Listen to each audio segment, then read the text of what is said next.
Hey everyone, and welcome back to another episode of Josh Wonders Why. It's just a weekly discussion of the online campus of our online community, where we have just a fun discussion for about 30 minutes or so, depending on if we get off track. And I'm joined again by Pastor Kelly, so I appreciate you joining us.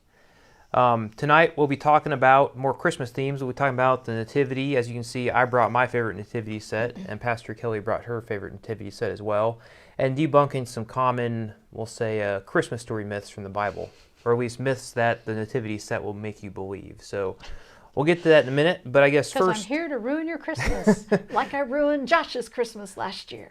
That's fine. I've gotten over it. Now you'll probably provide more information tonight that'll make me ruin even more, but... While we're waiting for anybody else to join, I guess maybe a starting question that has nothing to do with this at all, but I'm curious, because I think you've answered this before and I can't remember. During the Christmas season, so last Friday, on my Finally Friday question, I asked, what was the favorite song of yours that got you in the Christmas spirit? Mm-hmm. Do you have a least favorite Christmas song that you hear and you just got to automatically skip? What is it? Dominic the Donkey. Oh, that's right, yes. Mm-hmm. And I didn't believe you that was a real song, and I YouTubed it, and it is a real song. Mm-hmm. And it is real annoying. They sell shirts and toys. I should have got you a shirt this year. Yeah, it's an annoying song. That and Grandma got run over by a reindeer. You don't like that one? I'm not a fan of that one either. Mine is Little Drummer Boy. I hate Little Drummer Boy. I just can't stand that. Now, I guess hate is a strong word. I don't like listening to Little Drummer Boy. And that just contributes to another myth about Christmas, that there was some drummer boy. My nativity set has a drummer boy. Wow. Or a drummer vegetable. I think a drummer vegetable? asparagus, maybe. Yeah, I mean, that's what every new mother wants after she's given birth. A drummer to show up. Pum-pum-pum-pum. So also, I forgot about this. I did bring some treats for tonight.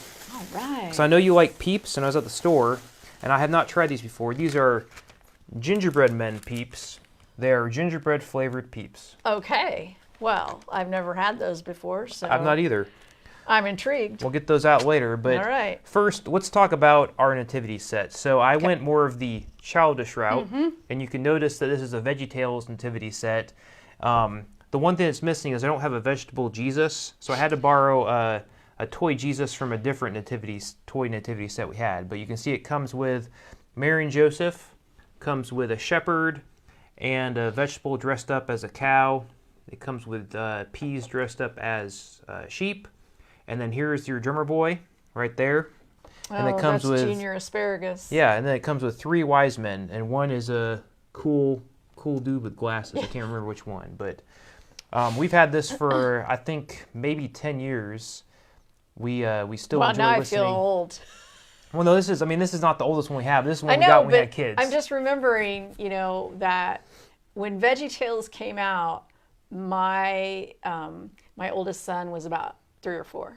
Okay. So I feel old now because I'm just remembering back. So go on. I would say this, and then this star here on the top, if you press it, used to play a really annoying song my wife hated. So I've not replaced the batteries out of respect for her, so we're not going to listen to that song anymore. But Tony says you've never heard the Chicago version of Little Drummer Boy. Yeah, I don't know if that that's might change your mind. I don't know. I need to listen to that. I know every year you remind me that your favorite Christmas album is Chicago Christmas. And I have not listened to any of the... Actually, I did listen to one of the songs by Chicago came on the radio, Christmas song. I can't remember which one. It was not Little Drummer Boy, but it was interesting. I guess it was... it was nice to hear, I guess. I can't remember what song it was. Oh. But anyway. And you brought a nativity set that is... missing a bunch of different pieces. So what is the background on this one? So this is the one, I feel like this was, I've had this for a long time. And like I said, I'm old now. And I thought this was the nativity set that we had when I was growing up. But my mom said she doesn't remember it. I have it in my head that it was my great-grandmother's. And the bottom of the figure says Germany. So I was looking that up tonight before we started and discovered that it's Friedel, Germany figurines. So that was interesting. I cannot find how old they are, but I'm thinking probably 1960s, 1970s. But yeah, I found an original set that matched these, because there are a lot of different ones. But so that's how I discovered there were pieces missing. I always wondered, and of course, the wise man's over here. We'll get to that. Yeah, we'll get to that. Now, did this originally come with like a backdrop, some sort of stable? I do not remember that. Okay. I do not remember ever having that. I don't know. I've just had this ever. Ever since I can remember. I think I probably took it with me when I got married and I needed a nativity set or something. I don't know. For the first Christmas. Yeah. Do you recall? So it's from Germany. Did someone in your family take a trip to Germany to bring this back? Do you recall, or did you get it in the States somewhere at a market? I bet it was sold here. In maybe Woolworths. I'll say they have those. I don't know. Maybe it wasn't back in the 70s, but they have those Chris Crindle markets, right? Chicago, and I think Carmel has one. So I don't know if that would have been. My great grandmother was not well off at all. Okay. She was, for most of her life, she was poor. So that's why I think maybe it was at Woolworths. The set at Woolworths, yeah. I can't complain. Okay. Yeah. So the nativity set typically, and I'm assuming, I guess you're watching us, I'd be curious what sort of nativity sets you have, but typically... Ooh, we should have people post your nativity set on That's a good point, community. Yes. I'll put a post on there. Yeah. Let's all post our nativity sets. I'll do that after this. I'll be curious to see what your favorite one is. I'll post a picture of a different one that I have. Okay. That's just a little tiny. Okay. Felted set. Look forward to that. But most nativities come with a backdrop. Mostly looks like a stable, or I've seen caves. It comes with Mary, Joseph, and Jesus. And then it comes with shepherds, animals, and then 3 wise men all together, right? So let's start debunking this. Let's start with my first question. The backdrop is a manger or a cave. Was Jesus actually born in a manger? The only thing the Bible says is he was born in like a stable or a cave, because the only thing the Bible says is he was born in a manger because there was no room in the inn. Mm-hmm. That's all we know from the Bible. Okay, except that the word, the Greek word for inn, does not mean hotel. Okay. I should have looked that up again. I can't remember. Somebody can help me out if you know. I think it's guest room. Okay. I think that's what it translates as. So it's not like a hotel inn, it's a guest room. And so the way I picture it is that Mary and Joseph show up in town and they go to his relatives, or maybe it was her relatives, but they go to stay with relatives because everybody's coming to their hometown, right? For the census, right? Yeah. So there's probably people who still live there from your family, and you go to family, and but there were so many people that all the rooms were full, so they had to stay in the only place that was left, and that was where the animals were kept at night. Okay. So a lot of times people would bring their animals inside at night. It was their home, but they would bring them in. There would be a certain room at the front of the house where you would put the animals at night. It helped heat the place. Mm-hmm. And then your animals were safe. Okay. So instead of being an inn with strangers, mm-hmm. they're most likely in a house of family. I imagine that they probably cleaned the space up because they knew they were coming, and then I just picture all these female relatives gathered around Mary to help her through the birth. I don't think Joseph was there, and I don't think he witnessed the birth. I don't think that was, I think it was like his aunts and his mom, and I don't know. I'm just surprised because I know my wife's family is from Jewish descent, so she has a Jewish grandparents. I'm surprised knowing how hospitable they are. That Mary shows up. I'm guessing she's the only one that's pregnant of the entire group that's in there. Right. And they don't offer up the master bedroom like to give, oh, well, we're going to put you in this place with animals. Although the mom may have not wanted to get any rooms messy, so maybe she said, no, you're going to do it in this room with animals, I don't right? know. I mean, I guess I don't figure it was that awful. Yeah. I don't know. I know, mean, but I was figuring with the, oh, you're the one pregnant, you know, well, let's make everybody else was settled in. I don't know. Okay, maybe they're late. Maybe they're late. The That's kids right. were asleep. I don't know, but yeah, I just picture all these women in the family coming to help Mary, whether she wanted it or not, and advice. No, that's not how you swaddle. Well, that's different than all the most of the movies that depict Jesus' birth. They're all alone in a stable outside somewhere, right? Yeah, I mean. Okay. I just don't see it that way. Yeah. Okay. So we debunked that. So it's not in a stable or in a cave, or maybe it could have been in a cave, maybe close to the house. I mean, I know there was always discussion that they were born in some sort of cave where the animals came in for the night as well. That may have been attached to the house, but it was not by themselves. I wouldn't call that the guest room. Yeah. And they're surrounded most likely by all the women relatives, and whether Mary liked it or not. That's how you like it. That's what I guess. That's the tradition. I mean, there might have been animals in there too. It would have helped warm the room up. Sure. For baby. So let's talk about the shepherds then. So in the Bible it mentions that they're keeping watch their flocks at night, and the angels came and said, tonight in Bethlehem the Savior is born, and they decided to go visit this. So I guess the question I have for you is, did it actually happen the night that she gave birth? Shepherds knock on the door of Joseph's house and say, hey, let us in. Can we come in and visit this? We were told by angels to come to this house. I don't know about that. I don't know if it says that's in Matthew, isn't it? It is, yeah. Yeah. Luke and Matthew have different accounts. No, it's in Luke. I'm sorry. It's in Luke 2. Yes. Where? Luke 2, verse 13. Oh, it says a great company of heavenly hosts. Yes. Yeah. This is Linus's monologue. Yes, it is. Yeah. Yes, you're right. Uh-huh. And yeah, so it doesn't say, and that night, you know. Yeah, well, it said, the angels say, today in the town of David, a Savior is born. And then later on in 15, it says, when the angels had left, the shepherds said to one another, let's go to Bethlehem and say this thing. Now, maybe it could have been a day trip or half a day trip, or maybe the angels are there for a long time, just having a party in the sky, but. Could be. I would think if it was at night, they would be less likely to leave their sheep at night. Yeah, that's fair. Okay. So they might have waited till the morning or something. Yeah. But the Bible does say, so I guess if they show up to this house, I wonder how Joseph's family would have received them. That's the other part of the story, that, the movie in my head of, because they're out in the field with their sheep, it's not like they get to bathe very often. So they probably are kind of smelly, smell like sheep, and dirty.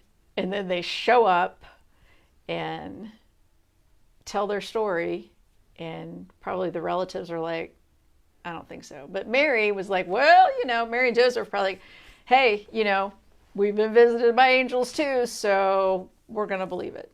Yeah. Okay, so very likely shepherds may have shown up around the time of Jesus' birth, right? So maybe they could be part of the nativity. Mm-hmm. Let's get to the other people that are questionable, or the magi, or the three kings that are always with the nativity set. Were they there at the time of Jesus' birth? Yeah, I have a nativity set. There are no shepherds. Okay. There's Mary, Joseph, and baby Jesus, and a sheep, and then 3 wise men. Really? No angel, no shepherds, but there are 3 wise men. I think it's just because, this is a children's set. Okay. Which is also a problem, but I think it's just fun to dress wise men. Oh, you can dress them up? Well, no, I just mean for the manufacturers. Oh, okay. It's more fun to design, wise men get up than shepherds. So, I guess I do recall as a kid, I did enjoy playing with the wise men because they have crowns. The shepherds are boring, right? Yeah. Okay, that's fair. See? What was the question? I guess is it true that the shepherds were there, the wise men were there at the time of Jesus' birth, as depicted in the nativity sets, right? Well. And that is in Matthew. I don't think so. But I could be wrong. So after it says this is in Matthew 2, after Jesus was born, Magi came from the east to Jerusalem asking, where's the child who's been born King of the Jews? So then it says they followed the star until it stopped over the place where the child was. They were overwhelmed with joy. Entering the house, they saw the child with Mary, his mother, and knelt down and paid him homage. So if you think about Mary and Joseph and baby Jesus in a stable, you know, out in the back 40 or whatever, then it says they came to the house. They didn't come to the barn, or, you know, they didn't see baby Jesus lying in a manger. But if you think, well, maybe they're living with relatives at that point, then, you know, I don't think they could have come that night, because it's like after Jesus was born, then they show up and talk to King Herod. But so that's why he's over here, because he's not there yet. So why are they always depicted as three? Do you know? Because the Bible, the three gifts. Okay. So they assume that there's one per gift, or that's to make it simple. Yeah. And then there was there's an oratorio opera. Amal and the Night Visitors, and they are named. Yes. Okay. And that's where the names come from, I believe. Correct me if I'm wrong, but I think that's where the names come from. Okay. So there's three, and then. I mean, it could have been half a dozen. I don't know. Yeah. Three of them could have been bringing gold and various. I don't know, but I think the gifts are interesting. Yeah. Gold, obviously, it's king. Mm-hmm. But the myrrh and frankincense, I think, were expensive spices. Or frankincense is incense or oil or something. But okay.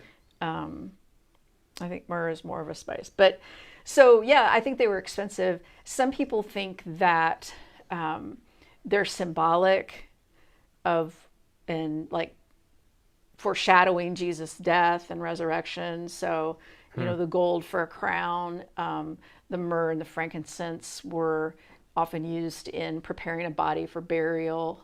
Okay. So, interesting. So, I think when we were growing up, I think I remember that we would have keep the wise men away from the nativity, and then they would work their way there. Because I think, like, in January is when, like, there's an Epiphany Sunday or something, right? The wise men show up. January 6th is Epiphany. Now, my nativity does not have this, I don't think, but yours does. What about the fact that Mary and Joseph are kneeling and praying to their baby that they just gave birth to? Yeah, I think that's weird. Okay, you don't think that happened? They didn't just immediately start bowing down to this? I don't think so. I think it's a little weird, but... It's probably just artists, showing respect, right? That this is an important child. I'm clearly designed by a man, because no woman's going to do that after she gives birth. She's going to be laying down, right? Come on. And the baby, she laid the baby in a manger. Yeah. But to me, I would think she would be holding the baby mostly. But anyway.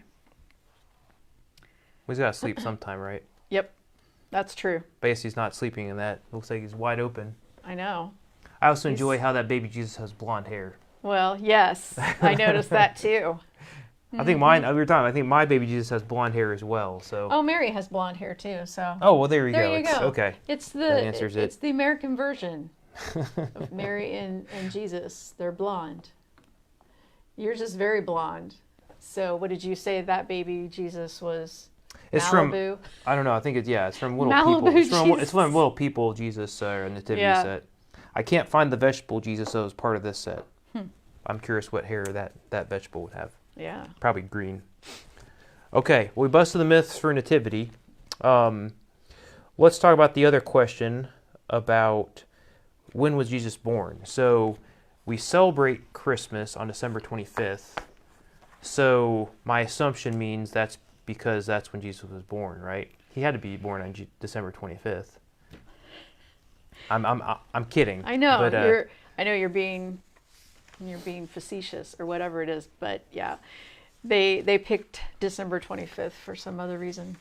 So I did some research because I was curious about this, and I forgot from last year, but I think December 25th, at least what I can find, there has been it was most likely a misunderstanding of Jewish tradition. So early traditions claim that Jesus died on March 25th. That's what the oldest Jewish traditions claim. And Jewish tradition says that a person, a righteous man of great importance, dies around the same time as their birth date.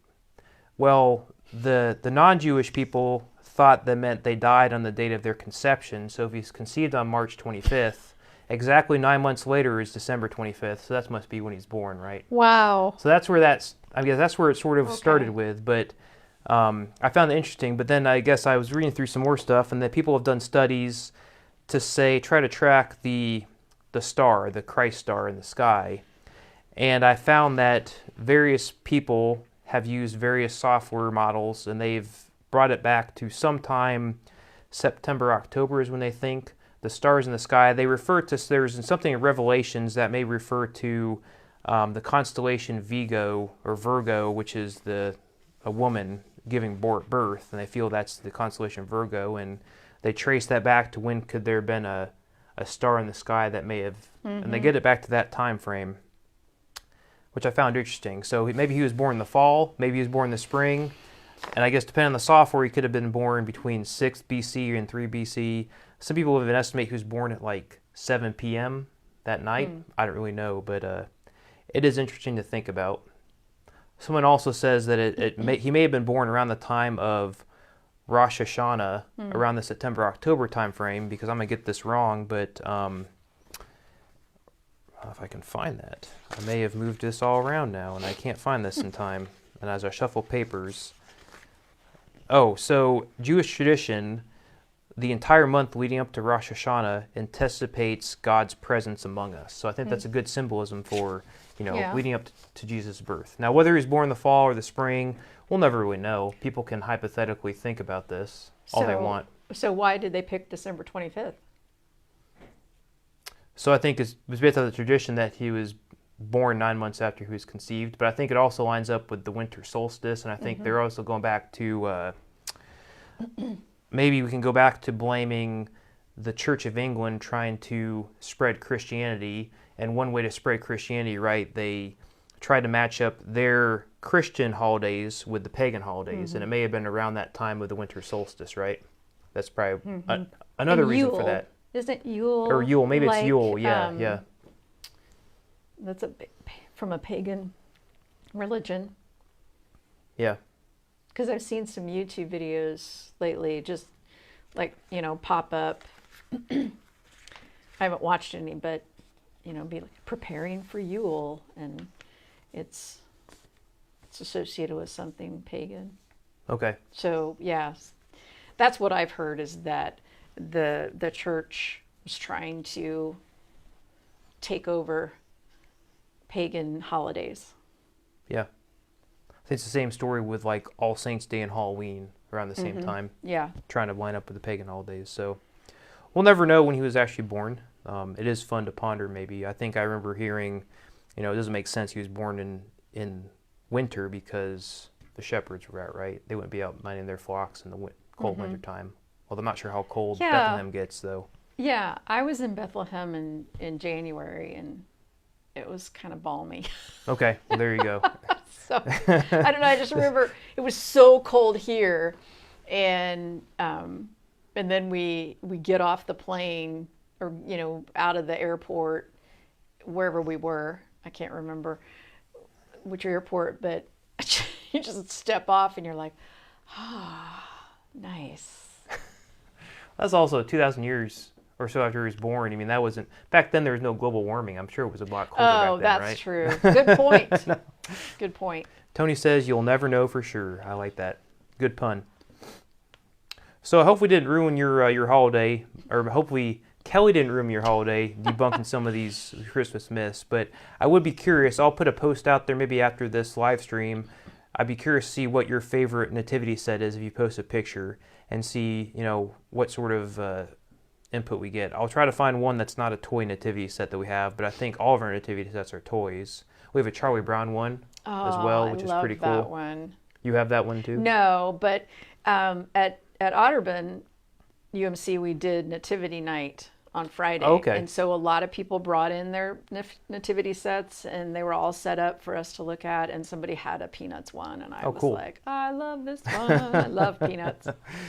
So I'd be curious what your nativity set looks like. If you have any other questions about the Christmas story, or something that's maybe confusing you, or maybe you don't believe from what you've seen or what you've heard, post it in the comments, post it in our online Facebook group, and we'll get to it. Maybe we'll talk about it next Monday, because next Monday I got to wonder about something. I'm not sure what I'm going to wonder about yet, but I'm sure I'll figure out in the next 6 days or so. We'll come for that. So appreciate you all watching. If we look forward, I guess this Thursday we have another Digging Deep, right? Yep. What's the topic this week? Not to put you on the spot, hopefully. Yeah, so I'm working on a message for Sunday, but I'm doing last Sundays on Thursday, and so I get them confused. We allow ourselves to be amazed. Okay. That's it. Looking forward to that. So that is this Thursday at 7 p.m. You can join us live and comment, ask any questions live. Try to even derail Kelly with any questions in the comments. Go you ahead. never know where it'll go. And then we'll be back alive again next Monday at 7 p.m. for another Josh Wonders Why. Like I said, I need to figure out what I'm going to wonder about. So if you have anything you've been wondering about, post in the comments, post in the chat, and we will get to it. So again, thanks for watching. Appreciate the time you've provided, and as always, we'll see you in the comments. Bye.